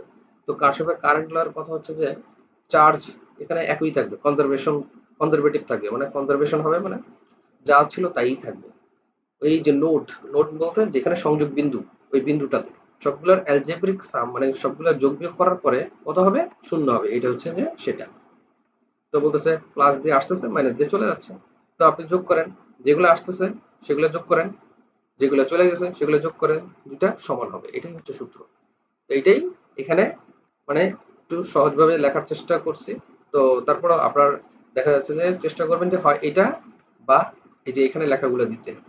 তাহলে অবশ্যই কিন্তু ছবিটা এবং ইকুয়েশনটা দিতেই হবে। এরপরে যাই ভোল্টেজের ল। ভোল্টেজের ল সেম, যে ভোল্টেজ আপ ডাউন হবে না, যা আছে তাই। কিন্তু এখানে দুটো কন্ডিশন আছে। একটা হচ্ছে ক্লোজড লুপ হইতে হবে, একদম আটকানো। দেখেন ভালো করে ছবিটা, এটা হচ্ছে আটকানো একটা ছবি, আটকানো, কোনো ওপেন নাই কোথাও, আটকানো। তারপর কি করতে হবে? একটা ডাইরেকশন নিতে হবে। ডাইরেকশনটা দেখেন এই যে এই পাশে আসছে, মানে হচ্ছে ঘড়ির কাঁটার দিকে। ১ ২ ৩ ৪ ৫ এভাবে করে যায় না নিচের দিকে, ওইটা। তারপরে বলতেছে যে এইটা ডাইরেকশন অনুযায়ী ভোল্টেজ যোগ বিয়োগ করার পরে কি হবে? অ্যালজেব্রিক সাম যোগ বিয়োগ করার পরে এটা শূন্যই হবে লাস্ট পর্যন্ত। তো দেখেন এখানে ক্লকওয়াইজ দিয়ে দিচ্ছি, আমি লিখে দিচ্ছি। তো আপনি অ্যান্টি ক্লকওয়াইজে নিতে পারেন, সমস্যা নেই। এই যে অ্যারোটা যদি ধরেন, এটা অ্যারোটা কোথা থেকে ঢুকতেছে? প্লাস পয়েন্ট দিয়ে ঢুকতেছে না? তো ভি ফাইভ হচ্ছে প্লাস, এই যে এখানে ভি ফাইভ। তারপরে এটা যদি আসতে থাকে এখানে মাইনাস দিয়ে ঢুকবে না, ভি ওয়ানে মাইনাস দিয়ে ঢুকবে। তো ভি ওয়ান মাইনাস মানে উল্টা পাশে। তারপরে এবারে আসতে থাকে ভি টু পজিটিভ দিক দিয়ে ঢুকতেছে, এটা পজিটিভ, ভি টু পজিটিভ। তারপরে হচ্ছে যে আসতে থাকে ভি3 আবার পজিটিভ, এটা আবার এখানে যদি আবার আসতে থাকে ভি4 এই পাশ থেকে আসে কি মাইনাস এ ঢুকে, এইটা ওই পাশে। তার মানে মাইনাসের গুলো এক পাশে, প্লাসের গুলো এক পাশে সমান হবে। তার মানে কি যোগফল সমান এবং ইকুয়াল, তার মানে একে অপরকে ক্যান্সেল করে দিবে, লাস্ট পর্যন্ত জিরোই হবে। এই হলো সূত্রটা ছিল। আচ্ছা, এটা তো পড়লাম আমরা। রিলেটিভিটি থেকে একটু পড়তে হবে, যেটা হচ্ছে যে আমাদের আলবার্ট আইনস্টাইন। এটা হচ্ছে যে উনি যে বিজ্ঞানী ছিলেন, যে অনেকেই নাম শুনছেন, আইজাক নিউটন এবং অ্যালবার্ট আইনস্টাইনের কথা শুনছেন। উনি মূলত তত্ত্ব দিচ্ছে যেটা রিলেটিভিটি, মানে হচ্ছে যে আপেক্ষিকতা। যেমন আপনি যদি বাসে বসে থাকেন, মাঝখান দিয়ে একটা বাসের তো স্পিড আছে, সাইড দিয়ে একটা বাইক অনেক স্পিডে যাচ্ছে, কিন্তু আপনার কাছে মনে হচ্ছে যে না বেশি একটা স্পিডে যাচ্ছে না, মোটামুটি হালকা স্পিড, কিন্তু রাস্তায় যে দাঁড়ায় আছে তার কাছে মনে হবে অনেক জোরে শু করে চলে গেছে। তো এটা হচ্ছে রিলেটিভিটি, এক একজনের কাছে এক একটা ফিল হবে। আর এটার সাথে মূলত কিসের সম্পর্কে? স্পেস এবং টাইম। স্পেসটা কোথায় আছে? যেমন আপনি আছেন বাসে, আরেকজন আছে যে দেখা যাচ্ছে বিল্ডিং থেকে দেখতেছে। তো দুজনের দেখা একরকম না। তো দুজনের কাছে মনে হবে কোনো জায়গায় সময় একটু দ্রুত চলে গেল, কোনো জায়গায় সময় একটু আসতে যাচ্ছে, এরকম। কিন্তু এই জিনিসটা আরো বেশি প্রকট হয়, মানে আরো বেশি ভালোভাবে বোঝা যায় যখন এটা কি হয়ে যায়, এই যে ফ্রেম অফ রেফারেন্স আলাদা হয়ে যায়। যেমন আপনি মার্সে আছেন, মঙ্গল গ্রহে, আপনি চাঁদে আছেন, আমি পৃথিবীতে আছি, এরকম বড় ডিফারেন্স এটা চোখে পড়ে বেশি। তো বড় ডিফারেন্স হলে এই যে সময় এর যে দেখা যাচ্ছে যে তুলনামূলক যে চিন্তা, এটা মূলত আসতেছে যে এরকম, যে ফিজিক্সের সূত্রগুলো সব জায়গায় খাটবে, কিন্তু কি হয়ে যাবে, কিন্তু তার মধ্যে কিছু পার্থক্য থাকবে এইভাবে যে আমার এখানে যেমন গ্র্যাভিটেশনাল ফোর্স মানে হচ্ছে পৃথিবীর জি এর মান অভিকর্ষ ত্বরণ ৯.৮ মিটার পার সেকেন্ড স্কয়ার, কিন্তু আমাদের ৬/১ টান কাজ করে চাঁদের মধ্যে। তো দুইটা তো একরকম না, কিন্তু সূত্র তো দুইটাই মানে, ফিজিক্সের সূত্র দুইটাই মানে। তারপরে ওই যে ব্ল্যাক হোলের আশেপাশে গেলে, যেটা স্পিডের কথা বলে, অনেক স্পিডে নাকি সবকিছু খেয়ে ফেলবে, ঢুকে যাবে। তো এটা হচ্ছে স্পেশাল রিলেটিভিটি থেকে দেখা যাচ্ছে যে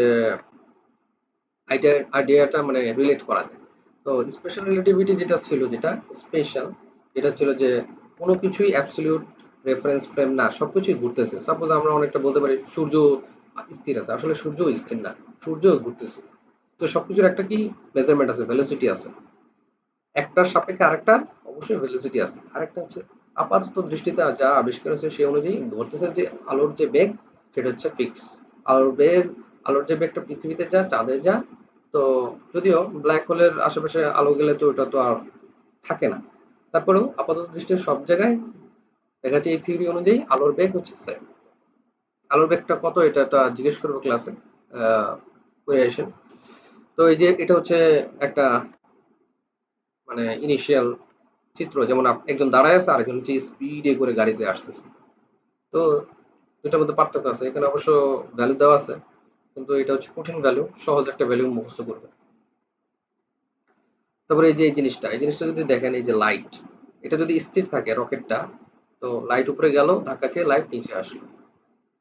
কিন্তু যদি আপনি দাঁড়ায় থাকেন আর রকেটটা বাম থেকে ডান দিকে যায়, তার মানে কি লাইটটা যখন স্টার্ট হবে, মানে উপরে যেতে যেতে ও এই রকেটটা এই পাশে এসে পড়ছে, তার মানে ধাক্কা খেলো। আবার নিচে আস্তে আস্তে রকেটটা এই পাশে এসে পড়ছে, তার মানে কি এই যে দেখেন এত মানে বড় একটা যে স্ট্রেট লাইন, এটার মানে বোঝাচ্ছে যে সময়টা অনেক বেশি লাগতেছে, এখানে খুব দ্রুত চলে আসতেছে, এখানে সময়টা বেশি লাগতেছে। এটাকে বলা হয় টাইম ডাইলেশন। যে আপনি দেখবেন এখান থেকে, কিন্তু ওটার স্পিডের জন্য আপনার কাছে মনে হবে যে জিনিসটা হচ্ছে যে আপনার কাছে মনে হবে অনেক দীর্ঘ সময়। কিন্তু এই জায়গায় ওনার কাছে যে স্পেসের ভিতরে আছে এই যে মহাকাশচারী, তার কাছে মনে হবে যে না সময় তো ঠিকই আছে, বা সময় তো তার কাছে অল্প। তো এটা থেকে একটা সূত্র, এটা হচ্ছে পরীক্ষা আসার সম্ভাবনা বেশি অ্যাসাইনমেন্টের এখানে। যেটা হচ্ছে অ্যাসাইনমেন্টে যাই, অ্যাসাইনমেন্টে যে 2 নাম্বারটা হচ্ছে যে এরকম একটা অঙ্ক। তো আমরা ওটা করি, যেমন সূত্র আছে দেখুন কি দেওয়া আছে যে টি, আর এটা হচ্ছে টি নট। টি নটটা হচ্ছে যে ওই যে যে হচ্ছে রকেটের ভেতরে থাকে তার জন্য, যে হচ্ছে যে স্পিডে ঘুরতেছে। আর টি হচ্ছে যে পৃথিবীতে আছে মানে আমরা আছি এরকম। আর ভি হচ্ছে যে ওই রকেটের যে ভেলোসিটি মানে বেগ কত দূরে যাচ্ছে। আর সি হচ্ছে আলোর বেগ। এই সূত্রটা মুখস্থ করতে হবে। তারপরে কি আমাদের এটা হচ্ছে যে বেশি সময় লাগতেছে এইটা পৃথিবী থেকে যেটা দেখতেছি, আর অ্যাকচুয়াল সময়টা হচ্ছে যে এই যে রকেট থেকে যেটা দেখতেছি। তো সূত্রটা যদি পড়েন, এমন একটা এটার এক্সাম্পল হিসেবে টুইন প্যারাডক্স হিসেবে, মানে হচ্ছে যমজ ভাই বোন। মনে করেন যে একজন আছে আহ পৃথিবীতে রয়ে গেল আদম, আদমই তো লিখছে না, ইভ। ইভ চলে গেল হচ্ছে যে বহু দূরে, এই যে রকেটে করে চলে গেছে। সে কি করলো একটা নির্দিষ্ট বছর, মনে করেন যে 25 বছর পরে আসলো। তো 25 বছর মানে ওনার বয়স মনে করেন যে এখনই 30 আছে। তাহলে 30 আর 25 কত হবে? হয়ে যাবে হচ্ছে 55। মোটামুটি একটু বয়স্ক হয়ে যাবে, মোটামুটি বয়স্ক হয়ে যাবে। কিন্তু আহ, যে গেল বাহিরে গেল তার তো সময়টা কম লাগতেছে। সে কি করলো, ওই যমজ হওয়া সত্ত্বেও তার মনে করেন যে বয়স লাগছে মাত্র 10 বছর। তো 25 আর 10 কত, সে 35 বছর বয়সে ফেরত আসছে। আর যে পৃথিবীতে আছে সে 55 বছর হয়ে গেছে তার। তো অনেকটা এরকম যে তেমন একটা খেয়ালই করতে পারলো না যে ঘড়ি তার, তার কাছে মনে হলো যে হ্যাঁ ঠিক মতোই চলতেছে। কিন্তু আমার পৃথিবীতে যে আদম যে থাকলো তার কাছে মনে হলো যে হ্যাঁ, দেখা যাচ্ছে সময় তো চলেই গেছে এরকম টাইপ। তো একজন হচ্ছে বয়স হলো, একজন হচ্ছে ইয়াং থাকলো, এটা হচ্ছে টুইন প্যারাডক্স এর মধ্যে পড়ে। একটু হালকা আলোচনা করবেন পরীক্ষায় আসলে। অঙ্কটা দেখেন, অঙ্কটা কি বলতেছে যে টি নট মানে হচ্ছে যে অ্যাকচুয়ালটা 7, তাহলে আমার টি কত, টি কত মানে হচ্ছে রিলেটিভিস্টিক টাইম, মানে হচ্ছে যে আসলে আমার সময়টা যে বেশি লাগতেছে, কত সময় লাগতেছে।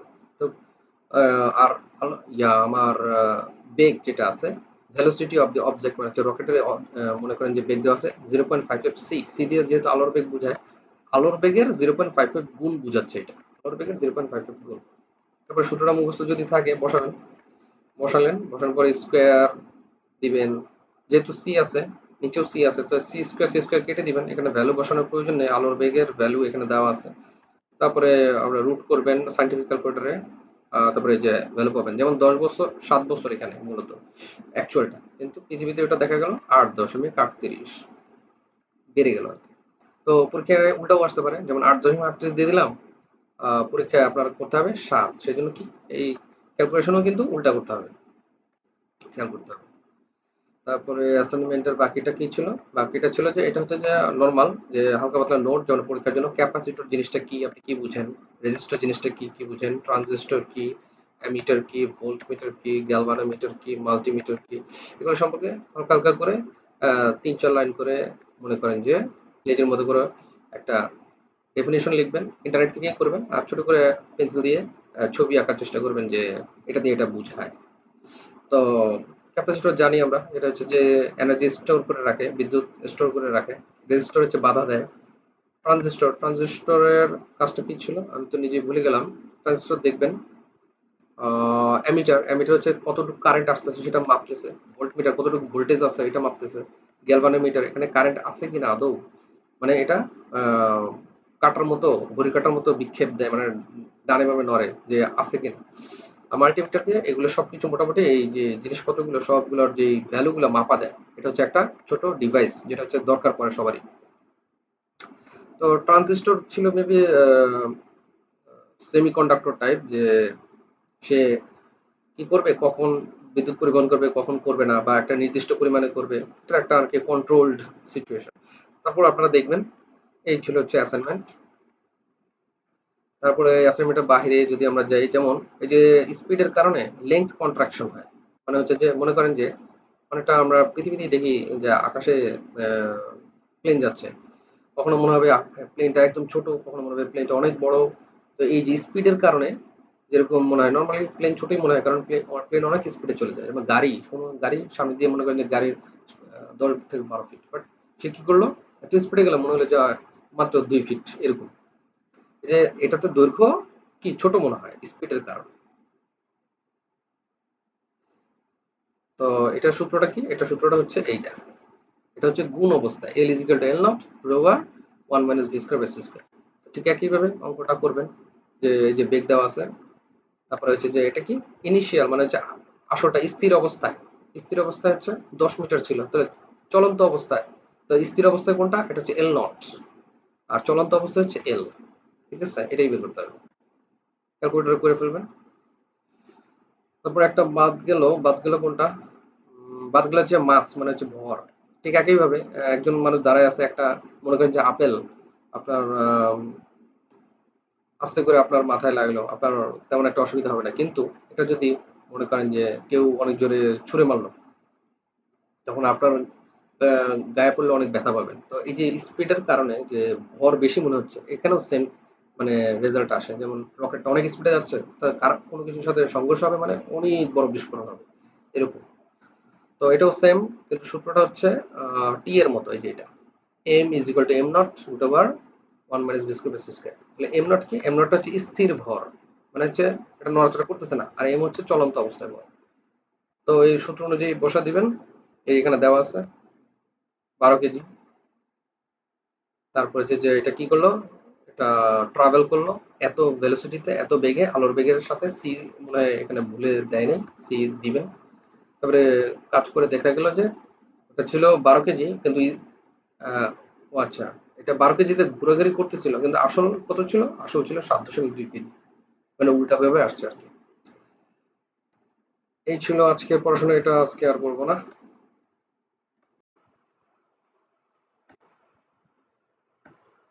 আচ্ছা, আমাদের ইয়ান ম্যানুফ্যাকচারিং এর 2 এর কোনো ক্লাস হয়নি আপাতত, গত ক্লাসে কেউ আসেন নাই। আহ, আমাদের যে অ্যাসাইনমেন্ট ছিল, যে এটা যে আমাদের কিছু 4টা মডার্ন মেশিন দিলাম, যে 4টা মডার্ন মেশিন সম্পর্কে জাস্ট এদের ফিচার এবং ফাংশন, যেটা দিয়ে কি কাজ করে, কি কি স্পেশাল যে বৈশিষ্ট্য আছে, এটা ফাংশন কি কি, ওই যে ফিচার গুলো কি কি কাজ করে। তো এগুলো সবগুলো এক পেজ করে এটা হচ্ছে অ্যাসাইনমেন্ট করবেন। আর আজকে কিছু পড়াশোনা করি, যেমন আমাদের শুরুতেই রিং ফ্রেম মেশিন সম্পর্কে এবার পড়তে হবে। যেমন আমরা আগে পড়লাম কম্বার কম্বিং মেশিন সম্পর্কে, আর একটা হচ্ছে রোভিং ফ্রেম বা স্পিড ফ্রেম বা সিমপ্লেক্স ফ্লায়ার ফ্রেম যাই বলে, দুইটা সম্পর্কে আইডিয়া নিলাম। এবার হচ্ছে রিং ফ্রেম সম্পর্কে আইডিয়া নেব। রিং ফ্রেমের এই যে ম্যাটেরিয়াল প্যাসেজ ডায়াগ্রাম, এটা সুন্দর করে আঁকা শিখবেন, পরীক্ষায় আসতে পারে। তো আমরা যদি একটু দেখি, যেমন আমরা রোভিং ফ্রেম থেকে রোভিং পেলাম, এই যে এটা হচ্ছে রোভিং। তো রোভিং এর যে ববিনের মধ্যে রোভিং পেঁচানো আছে, তো ক্রিল স্ট্যান্ড, এখানে আমরা ইনপুটটা দেই, ক্রিল স্ট্যান্ডটা আছে, ববিন হোল্ডার, এখানে ববিন থাকে আমব্রেলা টাইপ, যেহেতু এটা ববিনটা, ওটা ক্লিক করে আমরা কি করে এখানে এন্টার করে দিই। তারপরে এই যে রোভিংটা বের হলো টেনশন রোলার দিয়ে। তারপর হচ্ছে যে আমরা চলে গেলাম, এখানে হচ্ছে এটা হচ্ছে ড্রাফটিং জোন বলে। তো আমার এখানে কয়টা রোল আছে, 3/3 রোলার আছে, 3/3 রোলার। এই যে এখানে রোভিং গাইড, এটার মধ্যে রোভিং গাইড বলতে এখানের মধ্যে গাইড করতেছে, মানে ডাইরেকশন দিচ্ছে কোথায় যেতে হবে রোভিংটা। তবে এটা হচ্ছে ট্রাভার্স বার লেখা, মানে হচ্ছে এটা ডানে বামে নড়ে, হালকা করে ডানে বামে নড়ে, কারণ কি বেশি যদি এক জায়গায় মানে ফ্রিকশন হয়, রোভিংটা কি হতে পারে, ছিঁড়ে যেতে পারে, ড্যামেজ হতে পারে।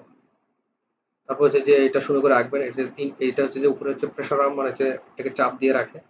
আর এই যে 3টা হচ্ছে টপ রোলার, 3টা হচ্ছে বটম রোলার। বটম রোলার গুলোতে একটু খাঁজ কাটা থাকে, এই জন্য এগুলো একটু দাগ কাটা আছে। আর এগুলো হচ্ছে সলিড থাকে নর্মালি। টপ তারপরে যে টপ রোলার গুলো, টপ রোলার এবং যেটা হচ্ছে মিডল দুইটার মধ্যে কি আছে, অ্যাপ্রন দেওয়া আছে, অ্যাপ্রন, যাতে করে ওটা হচ্ছে অনেকটা সিনথেটিক প্লাস্টিকের মতো। ফাইবার গুলো কি করতে পারে, ভিতরে যে ফাইবার, রোভিং এর ফাইবার গুলো আছে, সুন্দর মতো চলাচল করতে পারে সেটার জন্য। এটা হচ্ছে বটম রোলার, একদম যে সামনেরটা, ফ্রন্ট যেটা অবস্থায় আসছে এখান থেকে আসলো। তারপরে ল্যাপেট বলতে একটা ইকুইপমেন্ট আছে যেটার মধ্যে দিয়ে আসতেছে। তারপরে হচ্ছে যে দুই পাশে হচ্ছে সেপারেটর বার আছে, যে পাশের যে আরো যে স্পিন্ডেল আছে ওটার সাথে, এবং সুতোগুলো যাতে ওই পাশে না যায় সেপারেটরটা আটকে রাখতেছে। এটা হচ্ছে রিং, এই যে গোল একটা জিনিস দেখছেন না, রিং। এটা রিং এর উপরে একটা হালকা ছোট করে আইটেম আছে যেটা হচ্ছে যে ট্রাভেলার বলে, এটা ঘোরাঘুরি করে, এটা একটু দেখতে হবে। আর নিচে হচ্ছে স্পিন্ডল, স্পিন্ডল মানে যে সুতা প্যাটার্ন হচ্ছে, যেহেতু এই যে রুবিং থেকে লাস্ট পর্যন্ত সুতা হচ্ছে। ম্যাটেরিয়াল প্যাসেজ ডায়াগ্রাম যদি আসে ছবি, এটা একটু সুন্দর করে আঁকবেন, ইকুইপমেন্ট গুলো আঁকবেন। তারপরে এটা যদি আসল মেশিন দেখি আমরা, অনেকটা এরকমই দেখেন, এই যে রোলার দিয়ে আসতেছে, রোলার দিয়ে আসতেছে, রুবিং আসলো, তারপরে এই যে সুতা আসলো, তারপরে এই যে আমাদের গাইড থেকে চলে গেল স্পিন্ডল, এই যে সেপারেটর গুলো আছে এখানে এটা পেঁচাবে। তো এখানে অনেকগুলো ইন্ডিকেশন দেওয়া আছে, ইন্ডিকেশন গুলো দেখবেন ছবিটার মাধ্যমে। তারপরে রিং ফ্রেমের কাজটা কি আসলে? তাহলে রিং ফ্রেমের কাজটা কি? অবশ্যই রোভিং থেকে সুতো তৈরি করা। এটাই তো একদম সহজ বাংলা ভাষায় কথা বলতে গেলে। কিন্তু সাথে আবার কিছু কাজ আছে, যেমন ফাইবার গুলাকে শক্তি দেওয়া। কিভাবে শক্তি দিবে? অবশ্যই টুইস্টিং করতে হবে, পেঁচাই দিতে হবে, নাহলে হবে না। পেঁচাই দিতে হবে। আর লাস্ট ক্ষেত্রে কি করতে হবে? এটাকে ওয়াইন্ড আপ মানে হচ্ছে পেঁচাইতে হবে ওই ববিনের মধ্যে, স্পিন্ডলের মধ্যে, তাই না? আর পেঁচাইতে তো হবে। কি করবে পরে? To build up the yarn onto bobbin into a suitable for storage transportation. আর কি পরবর্তীতে দেখা যাচ্ছে যে আমি এমন সুন্দর শেপে এটা পেঁচাবো যাতে করে স্টোর করতে সুবিধা হয়, অন্য জায়গায় নিতে সুবিধা হয়, বা প্রসেসিং করতে সুবিধা হয়। ফাংশনগুলো একটু করবেন। Operations involve in ring frame, এটা অবশ্য মোটামুটি আইডিয়া আছে, তারপর আবারও বলতেছি। মোটামুটি রোয়িং ফ্রেমের মতো। ক্রিলিং করা মানে ইনপুট দেওয়া, ড্রাফটিং করা মানে হচ্ছে টেনে লম্বা করা, টুইস্টিং করা মানে পেঁচানো, ওয়াইন্ডিং করা মানে কি করবো, টুইস্টিং করা মানে হচ্ছে যে পেঁচাবো যে নিজের সাথে, আর ওয়াইন্ডিং মানে ওই ববিনের মধ্যে পেঁচানো। আর বিল্ডিং মানে ওই যে শেপটা দেওয়া, যে এটা গোল হবে না চারপাশে দেখা যায় স্কোয়ারের মতো একদম সিলিন্ডারের মতো হবে। আর ডাফিং মানে ওই যে পেঁচানোর পর ওটা আমরা আউটপুটটা নিয়ে নিব। এইখানে ওইগুলো হালকা আইডিয়া করছে, দেখেন করবেন আপনারা। দুই ধরনের ক্রিল আছে, যেমন ওই যে আমব্রেলা টাইপের কথা বলছি, উপরে দিয়ে দিতে হয়, যে উপরে ক্লিক করে। এটা হচ্ছে মডার্ন টাইপ, বেশি ব্যবহার করা হয়, স্মুথ রানিং এর জন্য দরকার এটা। তবে স্কোয়ার টাইপ আছে আরেকটা, এটা হচ্ছে কনভেনশনাল। এটা হচ্ছে আমরা রোভিং এর ব্রেকেজ হওয়ার সম্ভাবনা থাকে। নেগেটিভলি ড্রিভেন মানে হচ্ছে যেটা টান খেয়ে খেয়ে আসে, এটা কোনো মেশিন বা মোটর যেটা হচ্ছে হেল্প করে না, এই জন্য একটু সমস্যা। তারপরে হচ্ছে এখানে কিছু ড্রাফট আছে, ড্রাফট রিলেটেড কথা, যে টেনে যে লম্বা করে, এখানে কিছু এক্সট্রা জিনিসপত্র আছে, যে আমরা নর্মালি কি draft between bottom and front roller. তো দেখা যাচ্ছে দুইটা রোলারের মাঝখানে যে আমরা যে ড্রাফটিংটা হয়, যেটা যদি এটা একটু দেখি আমরা, যেমন এই যে রোলার দুইটা আছে, এই রোলার দুইটা আছে, অবশ্যই সামনের যে রোলার দুইটা আছে সবচেয়ে স্পিড বেশি, এটার স্পিড কম। এটা স্পিড সেম থাকতে পারে বা আরো কম থাকতে পারে। তো যেটা স্পিড বেশি যেহেতু সামনে আস্তে আস্তে, তাহলে টেনে লম্বা করতে করতে করতে এটা চিকন করে সুতা বানায় ফেলে। ওটাই ওখানে মোটামুটি বলার চেষ্টা করা হয়েছে, যে সারফেস স্পিড মানে উপরে রোলারের যে স্পিডটা, এটাকে সারফেস স্পিড বলতেছে। টুইস্টিং, ওয়েন্ডিং এগুলো তো বললাম। বেলুন কন্ট্রোল রিং, এই যে দেখেন এখানে যে সুতাটা যে আসে পেঁচানোর সময় একটা বেলুনের মতো হতে চায়। তো বেলুনের মতো হয়ে গেলে এটা গোল হয়ে যায়, অনেক জায়গা দখল করে, আবার অনেক সময় টানকে টেনশন থেকে ছিঁড়েও যেতে পারে। তো দেখা যাচ্ছে যে স্পিন্ডল গুলো অনেক লম্বা, তো সেই জন্য দেখা যায় এটা অনেক সহজেই কি করে স্পেসটা বড় হয়ে যায় এবং বেলুন হয়ে যায় অনেক বড়। এটার কারণে কি হয়, টেনশন নেই, অনেক টেনশন বেড়ে যায়, তারপরে স্পেসটা প্রবলেম হয়, যে আশেপাশে স্পিন্ডলের দিয়ে যায় পড়তে পারে, ছিঁড়ে যেতে পারে, যে ওই পাশে পড়তে পারে। তারপরে এটা কি করে, ওই যে বেলুন কন্ট্রোল রিংটা, এই রিংটা কি করে, এই যে এই রিংটা, রিংটাকে এটা কন্ট্রোল করে ছোট বানায় দেয়, বা দুইটা আলাদা বেলুনে ছোট ছোট সাব বেলুন বানায় দেয়। সেই জন্য কি হয়, তাহলে আমার প্রসেসটা আর ওইরকম প্রবলেম হয় না। নাহলে দেখা যাচ্ছে এরকম যে ছড়ায় যায়, এটা আরো একটা প্রবলেম হচ্ছে ইয়ার্ন হেয়ারনেস, মানে হচ্ছে ফাইবার গুলো বেড়ে যেতে চায় ধাক্কা খেয়ে খেয়ে খেয়ে। তো এই হচ্ছে কথা। ট্রাভেলার, ট্রাভেলার যে ছোট জিনিসটার কথা বলছে, এই যে ট্রাভেলার, এই যে এই ছোট্ট জিনিস ট্রাভেলার। ট্রাভেলার হচ্ছে যে একটা মেটালের বা প্লাস্টিকের তৈরি হতে পারে, যেটা কি করে নর্মালি ওই আমাদের রিং, রিং কাপ বলে। রিং কাপ, এই যে এটা রিং কাপ কোথায়, এই যে এটা, এই যে সলিড কালারের যে রিং, এটা হচ্ছে গোল থাকে, গোলের উপরে ছোট্ট একটা ট্রাভেলার থাকে। তো এই যে রিং কাপের উপরে এটা থাকে, আর এটা জোর করে লাগানো থাকে না, এটা ভাসমান অবস্থা থাকে, সুতা আসে এটা ধাক্কা খেয়ে খেয়ে নড়ে। এই যে এটা সুতাটা এটার ভিতর দিয়ে আসে, তো এটা এটা ধাক্কা খেয়ে খেয়ে চারপাশে গোল গোল ঘুরতে থাকে ঘুরতে থাকে। মানে সুতাকে একটু টেনশন দেয়, টুইস্ট দেয়, কাজ আছে এখানে। সুতাকে পেঁচাইতে সে হেল্প করে। যে ফাংশন গুলো পড়বেন, যেমন টুইস্টিং করা সবচেয়ে বড় কাজ এটাকে, যে পেঁচানো, যে সুন্দর করে পেঁচাবে। তারপর হচ্ছে যে ওয়াইন্ডিং করতে হেল্প করবে, টেনশনটা যাতে ঠিক থাকে দেখবে, সে টেনশনটা যে ফ্রিকশন যাতে বেশি কম বেশি হয় না। অবশ্যই গাইড হিসেবে কাজ করবে, যাতে ডাইরেক্ট তো পেঁচানো যায় না, তো এটা গাইড হিসেবে কাজ করবে। আর মেইন ইস্যু হচ্ছে যে স্পিন টেনশন, টেনশনটা দিবে যে এটা সুতাটা চিকন হবে না মোটা হবে, এটার উপর নির্ভর করবে। ট্রাভেলার কি কি ধরনের আছে একটু দেখবেন, যেমন সি ট্রাভেলার, সি এর মতো দেখতে, ফ্ল্যাট ট্রাভেলার একদম মানে সমতল, ইলেকট্রিক্যাল, মানে এটা হচ্ছে শেপের উপর নির্ভর করে, যে শেপ গুলো কিরকম, চার ধরনের। ট্রাভেলারের মাস মানে ওজনটা কিরকম হবে, ওজনের উপর নির্ভর করে যে ফ্রিকশনটা কত হবে, মানে ধাক্কাটা কতটুকু দিবে। এটা যদি ওজন বেশি হয়, এই যে রিং কাপের মধ্যে জোরে ধাক্কা দিবে, তখন সুতাটা নড়াচড়ার জায়গা কম পাবে, তাহলে দেখা যাচ্ছে টেনশনটা সুতোর মধ্যে টেনশনটা বেশি আসবে। তারপর হচ্ছে যে বেলুনের টেনশন বেশি আসবে, ওয়াইন্ডিং এর টেনশন বেশি আসবে। তো ট্রাভেলার যদি মাছ আবার বেশি স্মল হয়, মানে খুব হালকা হয়, তখন আবার বেলুন বড় হয়ে যায়। তারপরে ওই যে কপটা, রিং কপস যেটা বলি আমরা, এটাকে সফট হয়ে যেতে পারে। তো একটা ব্যালেন্স করা দরকার আর কি। যদি ট্রাভেলার মাছ ঠিক মতো না হয়, তাহলে দেখা যাচ্ছে আহ, সুতা টেনশন ইস্যুর কারণে ছিঁড়েও যেতে পারে। আর রিং কাপের কথা হচ্ছে, রিং কাপ যেটার উপরে ট্রাভেলটা লাগানো থাকে, এটা লো কার্বন স্টিল, এটা নর্মাল স্টিলের হয় বা মাঝে মধ্যে সিরামিকের হইতে পারে, একটা গোল বারের মতো। ঠিক আছে, তো দেখতেই পারতেছেন যে উপরে একটু পুরু আর নিচে একটু লম্বা। ফাংশন কি অবশ্যই ওই যে ট্রাভেলারের জন্য তা দেখা যাচ্ছে যে, আর হচ্ছে যে high speed bearing surface of ট্রাভেলারের জন্য যে একটা সারফেস দেয় গোল গোল ঘোরার জন্য, সেটা। আর মূলত ট্রাভেলারের যে পথ, ট্র্যাক, এটাই। তারপরে সবার শেষে factors considered for selection of a traveller, traveller যে আমি সিলেক্ট করবো, তাহলে অবশ্যই চিন্তা করতে হবে, চিন্তা কি করবো। ইয়ার্ন কাউন্ট, কাউন্ট কত চাচ্ছি। যদি আমি এই যে এনি মানে ইনডাইরেক্ট কাউন্টের কথা বলি, যদি বেশি চিকন চাই, তো অবশ্যই কি করবো, ট্রাভেলারের ওয়েটটা একটু কমাই দিব, বাড়াবো না, কমাবো। তখন আমার কি হয়ে যাবে, এটা আবার উল্টা জিনিসও করতে পারি, কাউন্ট যদি বেশি চাই তাহলে ট্রাভেলার ও একই জিনিস যেটা বলছি সেটাই। স্পিন্ডল স্পিড, যদি আমি স্পিন্ডলের স্পিড যদি বাড়াই দিই, তাহলে যদি স্পিড বাড়ে, যে গোল গোল ঘুরার, ইয়ার্ন টেনশনটা বেড়ে যাবে। তখন দেখা যাচ্ছে লাইটার মানে হচ্ছে ওজন কম, যাতে টেনশন কম হয় এরকম ট্রাভেলার দরকার। রিং ডায়া মানে হচ্ছে যে সার্কেলটা, যে রিং এর যে সার্কেলটা হবে, সার্কেলটা যদি বড় হয়, তাহলে ফ্রিকশনাল এরিয়াটা মানে ফ্রিকশন করার মতো জায়গা বেড়ে যায়, টেনশনটা বেড়ে যায়, তাহলে ট্রাভেলার তখনও লাইট লাগবে, মানে লাইট হলেই ভালো হয় মোটামুটি। এমটি ববিন ডায়া, ওই যে যখন পেঁচানো হয় প্রথমে তো ফাঁকা থাকে, পরে আস্তে আস্তে এটা বড় হয়, মোটা হয়। তো এমটি ববিন ববিন যখন থাকে তখন তো ডায়া ছোট থাকে, আস্তে আস্তে যে ডায়াটা বাড়ে তখন ওয়াইন্ডিং অ্যাঙ্গেলটাও বেড়ে যায়, তখন টেনশনটা বাড়ে। তখন কি করতে হয়, ট্রাভেলার তখন আবার একটু এটা ভারী লাগে তখন। Lift of the bobbin, bobbin lift is high, যদি ববিনটা বেশি লিফট করতে হয়, যে উপরে নিচে যে এই সুতাটা পেঁচানোর সময়, যেমন এটা যদি দেখেন, এই যে উপরে নিচে সুতা পেঁচানোর সময় যদি বেশি দিতে হয়, সেক্ষেত্রে কি হবে, বেলুন লেন্থটা তখন বেলুনটা বড় হয়ে যাবে, তখন টেনশনটা বাড়বে। তখনও দেখা যাচ্ছে যে ট্রাভেলের ওয়েট শুড বি লেস, কম হইতে হবে। কারণ টেনশন যদি আপনি মানে এমনিই বাড়তেছে, তারপরে আপনি যদি আবার বাড়ান তাহলে ছিঁড়ে যাবে। রিং কন্ডিশন মানে হচ্ছে যে রিং এর কন্ডিশনটা কিরকম, স্মুথ চলাচল করা যাচ্ছে কিনা উপরে। যদি পুরাতন হয়, ভাঙ্গাচুঙ্গা হয়, ফ্রিকশন বেশি হয়, তাহলে ট্রাভেলার ওয়েটটা কম দিতে হবে, নাহলে বেশি দিলে তো আরো বেশি ধাক্কা খেয়ে ঘষা খেয়ে সবকিছু ছিঁড়ে ভেঙেও যেতে পারে। এই ছিল ফার্স্ট ক্লাস।